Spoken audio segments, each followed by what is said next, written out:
Hello viewers, நம்ம அபீஸ் எப்படி இருக்கிறீங்க? நம்ம தளபதி எப்பயுமே டிவிகே வெர்சஸ் டிஎம்கே அப்படின்ற ஒரு விஷயத்தை ஸ்ட்ராங்காக பதிவு பண்ணிகிட்டே வர்றாரு. பட் இந்த டிவிகே வெர்சஸ் டிஎம்கேன்றதை உடச்சி டிவிகே வெர்சஸ் என்டிகே அப்படின்னு மாற்றுறது தான் டிஎம்கேவோட அஜெண்டா. இதுதான் சீமான் அவர்களுக்கு கொடுக்கப்பட்ட அஜெண்டா. இதுக்காக தான் அவங்க வேலை பார்த்துட்டு இருக்காங்க அப்படின்றத நம்ம பல வீடியோவில் சொல்லிகிட்டு இருக்கோம். பட் அதை அவங்க சக்ஸஸ்ஃபுல்லாக செஞ்சுட்டாங்க அப்படின்றத இப்போ ப்ரூவ் பண்ணிட்டாங்க. அது எப்படின்னு கேட்டிங்கன்னா, அதுக்கு யார் ஹெல்ப் பண்ணதுன்னு கேட்டிங்கன்னா, தமிழக வெற்றி கலைத்தை சார்ந்த நபர்கள் தான் ஹெல்ப் பண்ணாங்க. ஸோ அதை தான் இந்த வீடியோவில் முழுசாக பார்க்க போகிறோம். வாங்க, என்னோடய சேனலில் ஃபஸ்ட் டைம் வரீங்க அப்படின்னா சப்ஸ்கிரைப் பண்ணிட்டு பெல் பண்ணுறோம், ஷேர் பண்ணுங்கள், மறக்காமல் உங்கள் கமெண்ட்ஸை போட்டு போங்க. என்னோடய வாட்ஸ்அப் குரூப் லிங்க்கில் சேரணும்னு ஆசைப்பட்டிங்கன்னா டிஸ்கிரிப்ஷனில் இருக்குது, கிளிக் பண்ணி ஜாயின் பண்ணிக்கிங்க. ரூல்ஸ் கொஞ்சம் ஸ்ட்ரிக்டாக இருக்கும், லிங்க்ஸ்லாம் ஷேர் பண்ணுறதுக்கு அலோவ் பண்ண மாட்டேன். ஸோ இதெல்லாம் உங்களுக்கு ஒத்து வருது அப்படின்னா நீங்கள் சேரலாம்.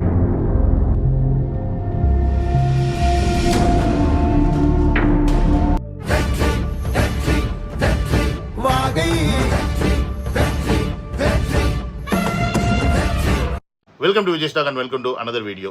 நம்ம தளபதி திருச்சியில் சுற்றுப்பயணம் போகும்போது அங்கே இருக்க சில பெண்கள்லாம் பார்த்தீங்கன்னா தளபதியை பார்த்து ஓவர் எமோஷனல் ஆகி ஓவர் ஹைப் ஆகி சில பேர் அழுதாங்க, சில பேர் ரொம்ப எக்ஸைட்டடாக பேசினாங்க. ஸோ இதெல்லாம் கிண்டல் பண்ணி ஒரு வீடியோ ஒன்று ரிலீஸ் பண்ணியிருந்தான். தேம்பி அழுது என்னன்னு கேட்டால், நான் விஜயை பார்த்துட்டேன்னு ஒருத்தி அழுறா, இன்னொரு அம்மா எதுக்கு என்னம்மா எழுதுற, நான் பார்க்கலங்கிறா. ஒருத்தி பார்த்துட்டேன்னு எழுதுறா, ஒருத்தி பார்க்கணும்னு எழுதுறா. இதற்கு அவங்க அம்மாவும் பிள்ளையும் சேர்ந்து வந்திருக்கு. இன்னொருத்தி உட்காந்து அழுதுட்டு இருக்கா, என்னன்னு விவோ போனை காணும், இன்னொருத்த ஐயோ ஒருத்தன் ஓப்போ போனை காணுமா. ஸோ இப்போ இந்த வீடியோ பார்த்துருப்பீங்க. இதை அவன் கிண்டல் பண்ணி ரிலீஸ் பண்ணதுக்கு இப்போ நம்ம தமிழக வெட்டிக்கால் சார்ந்த நிர்வாகிகள் சில பேர் என்ன பண்ணியிருக்காங்கன்னா, இவன் மேலே போய் கேஸை கொடுத்துறீங்க. இங்கே தான் நம்ம சரிக்கிட்டோம். அதாவது அவங்களுக்கு கொடுக்கப்பட்ட அஜெண்டா சக்ஸஸ்ஃபுல்லாக செஞ்சுட்டான். நான் என்ன கேட்குறேன்னா, இவன்லாம் ஒரு ஆளுன்னு சொல்லிட்டு நீங்கள் போய் இவன் மேலே கம்ப்ளைண்ட் பண்ணிங்கன்னா இவன் பெரிய ஆளாக தான் ஆவான். அதாவது பொதுவாக இவனை பார்த்து இவன் பேசுகிறத பார்த்து நம்ம போய் கம்ப்ளைண்ட் கொடுத்துட்டோம்னா இவனுக்கு என்ன நினைப்புன்னு பார்த்தீங்கன்னா, நம்ம தான் பெரிய ஆள் அப்படின்னு நினைப்பு வந்துடும். அதை அவனே அவனுடைய ட்விட்டர் பேஜில் போஸ்ட்டாக போட்டிருப்பான். அதை நீங்கள் இங்கே பார்த்தீங்கன்னா தெரியும். ஸோ அப்போ இந்த மாதிரி ஒரு ஈத்தரை மேலே எப்படி போய் நீங்கள் கம்ப்ளைண்ட் பண்ணுறீங்க? அவன் வேணுக்குனே தான் பேசினான் அப்படின்றது தெரியும், அவன் நம்மளை ட்ரிகர் பண்ணணும் தான் பேசினான் அப்படின்றது தெரியும்.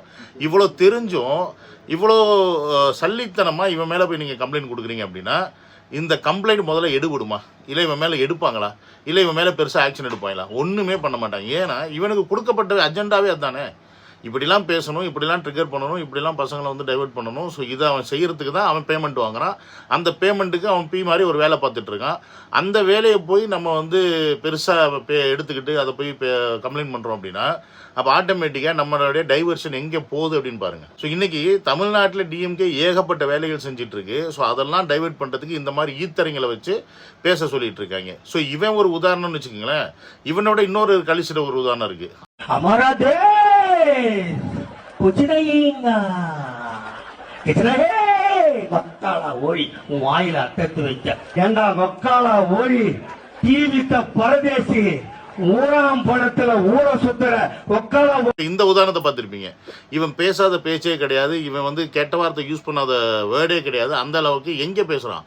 பொது வெளியில் அவ்வளோ பப்ளிக் இருக்காங்க, அவ்வளோ லேடிஸ் இருக்காங்க. அந்த இடத்தில் ஒரு பெண் உறுப்பை கொச்சைப்படுத்தி பேசி அந்த மாதிரி ஒரு விஷயத்தை பேசக்கூடிய இவனை இது வரைக்கும் ஏதாவது ஒரு ஆக்ஷன் எடுத்திருக்கா காவல்துறை? எடுத்ததில்லை. விஜய் சார் அங்கிள்னு சொன்னதுக்கு 1008 டிபேட் வச்சுட்டு இருந்தாங்க. பட் இவன் எந்த அளவுக்கு கெட்ட வார்த்தை யூஸ் பண்ணான், எந்த அளவுக்கு எப்படி அசிங்கப்படுத்துகிறான் அப்படின்றத நீங்கள் பார்த்துருப்பீங்க. இப்போ இந்த வீடியோவில் பார்த்தது பார்த்தீங்கன்னா, இவன் பிரதமர் மோடியை சொன்னது டிவிக்கு வந்துன்ட்டு. ஸோ இவங்களுக்கு கொடுக்கப்பட்ட அஜெண்டா அது. ஸோ நம்மளுடைய கான்செப்ட், நம்மளுடைய கான்சன்ட்ரேஷன் எல்லாத்தையும் இவங்க பக்கம் திருப்புறதுக்கான வேலையை ரொம்ப டிஎம்கே ஈஸியாக செஞ்சுட்டு போகுது. ஸோ அவங்க இந்த வேலையை செஞ்சுட்டு பார்த்தீங்கன்னா உங்களுடைய ஸ்டாலின் திட்டமாக இருக்கட்டும், இப்போ கல்விக்கு ஏதோ ஒரு விஷயம் பண்ணுறேன்னு சொல்லிட்டு எல்லா ஸ்கூலாக ஏறி விருது வழங்கிட்டு இருக்காங்க.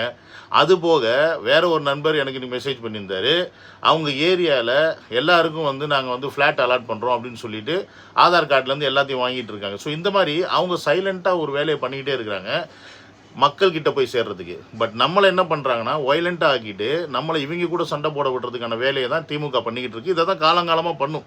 ஸோ அதை தான் இப்பையும் பண்ணுறாங்க, இப்போ இருக்கிற ட்ரெண்டுக்கு ஏற்ற மாதிரி. அப்போ இருக்கும்போது என்ன பண்ணுவாங்கன்னா ஒன்று ஜாதி பிரச்சனையை கிளப்பி விடுவாங்க, இல்லைனா ஊர் பிரச்சனையை கிளப்பி விடுவாங்க, இல்லை பேப்பர் நியூஸு சன் அவங்க போடுற செய்திகள் இதில் வச்சு மக்களை மடமாற்றிட்டு இருந்தாங்க. பட் இன்றைக்கி சோஷியல் மீடியான்ற ஒரு கான்செப்ட் இருக்கிறனால எல்லோரும் ரொம்ப அதில் ஸ்ட்ராங்காக இருக்கிறனால சின்ன சின்ன விஷயங்களே நம்ம நோண்டி வெளியில் போட்டுருன்றனால இவங்களுக்கு என்ன ஒரே ஒரு பிரச்சனைனா எப்படி இந்த டிவிகே விர்ச்சுவல் வாரியர்ஸ் அப்படின்ற இந்த பசங்களை டைவர்ட் பண்ணுறது, யார் பக்கம் டைவர்ட் பண்ணு. அப்போ இவங்களை வந்து நம்ம அசிங்கமாக பேசினா, அதாவது தளபதி பற்றி பேசினாவோ இல்லை தொண்டர்களை பற்றி பேசினாவோ இவங்க வந்து ட்ரிகர் ஆவாங்க. அப்போ பொம்பளை பிள்ளையை பற்றி பேச வைக்கிறது. இப்போ இவனுக்கு உண்மையாலுமே இவனுக்கு தைரியம் இருந்துச்சுன்னா, இவன் மேலே கேஸ் விழுந்து இருந்துச்சுன்னா இவன் இப்படி பேசுவானா?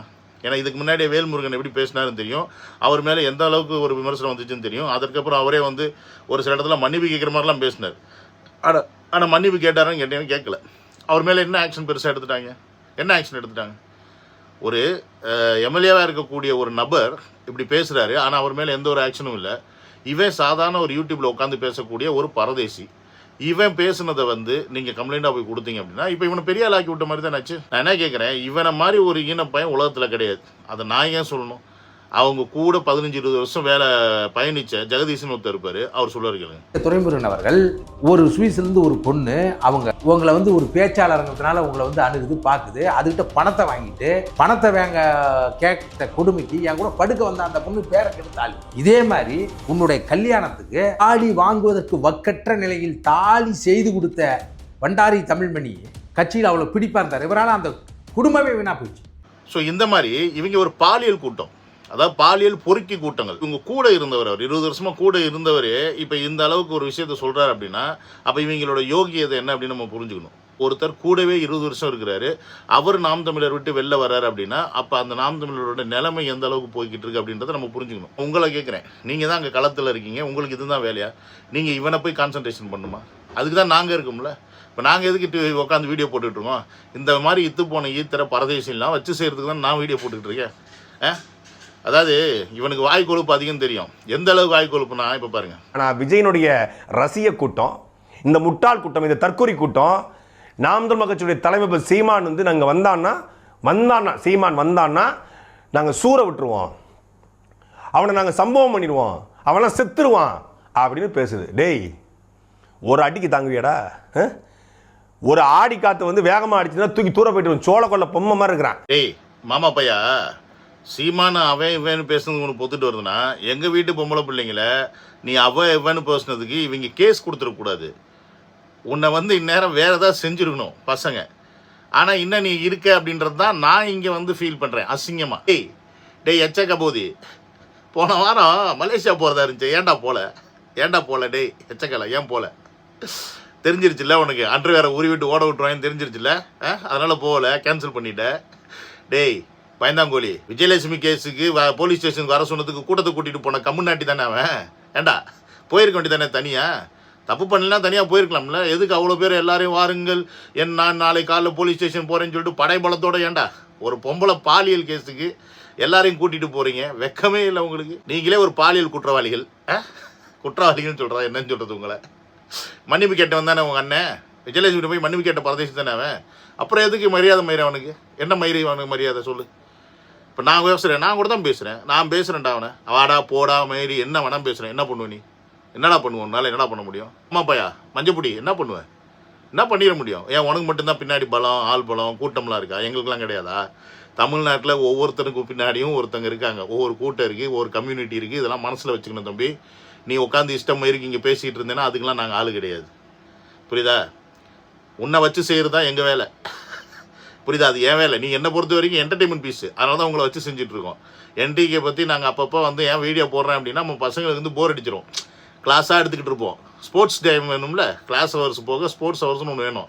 நீ எல்லாம் அந்த மாதிரி தான் எங்களுக்கு விளையாட்டு செய்திகள் போட்டு அடின்னு ஃபுட்பால் மாதிரி அடிக்கிறதுக்கு நீ உங்கள் நொன்ன, அவ்வளோதான் உன் ஒர்த்து, அதுக்கு மேலே ஒன்றுமே கிடையாது. ஸோ அதனால் இந்த சீன் போடுற வேலை வேற எங்கேயாவது வச்சுக்க. தமிழா, நான் உங்களுக்கு ஒன்று சொல்லிக்கிறேன். களத்தில் இன்றைக்கி ஏகப்பட்ட பிரச்சனைகள் இருக்குது. அதை எல்லாத்தையும் தளபதி அவர்கள் அங்கங்கே வரும்போது எடுத்து பேசிக்கிட்டு இருக்கனால இருக்கிற ஆளக்கூடிய டிஎம்கேக்கு மிகப்பெரிய தலைவலியாக இருக்குது.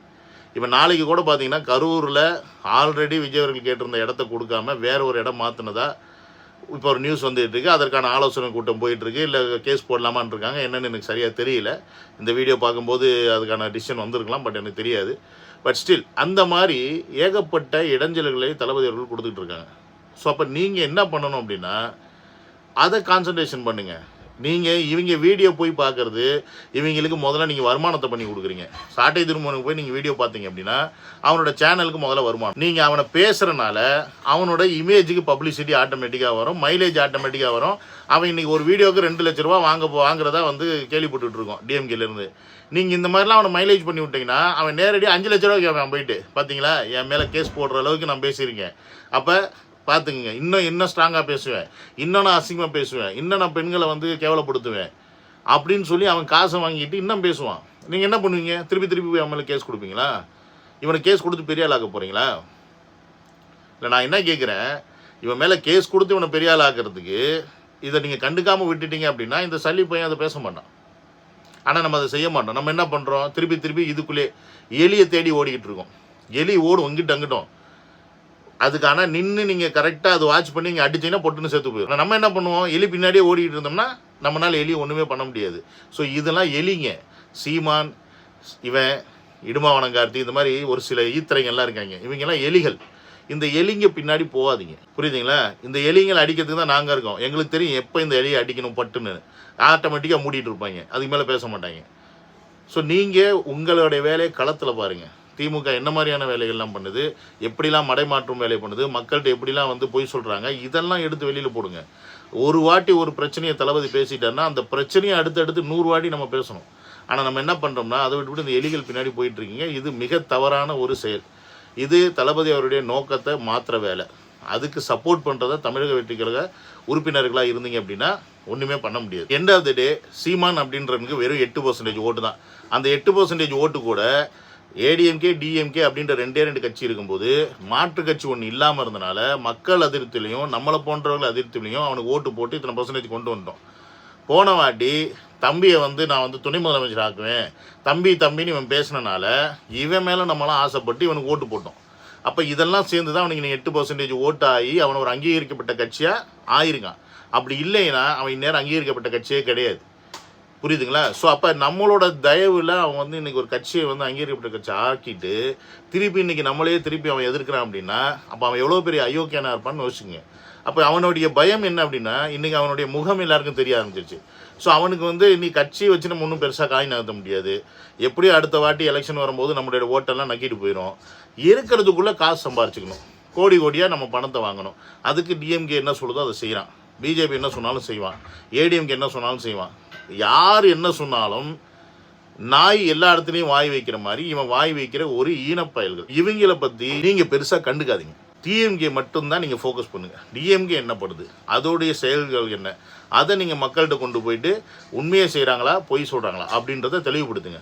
உதாரணத்துக்கு இப்போ ஒரு புது திட்டம் கொண்டு வர்றாங்கன்னா கேள்வி எழுப்புங்க. இவ்வளோ வருஷமாக இந்த திட்டம்லாம் கொண்டு வராமல் இப்போ எலெக்ஷன் டேத்தில் ஏன் கொண்டு வர, அப்போ இது எப்போ நடைமுறைக்கு வரும் அப்படின்றது கேளுங்க. என்ன சொல்லுவாங்க, நாங்கள் ஆட்சிக்கு வந்தால் இதை செய்வோம் அப்படின்வாங்க.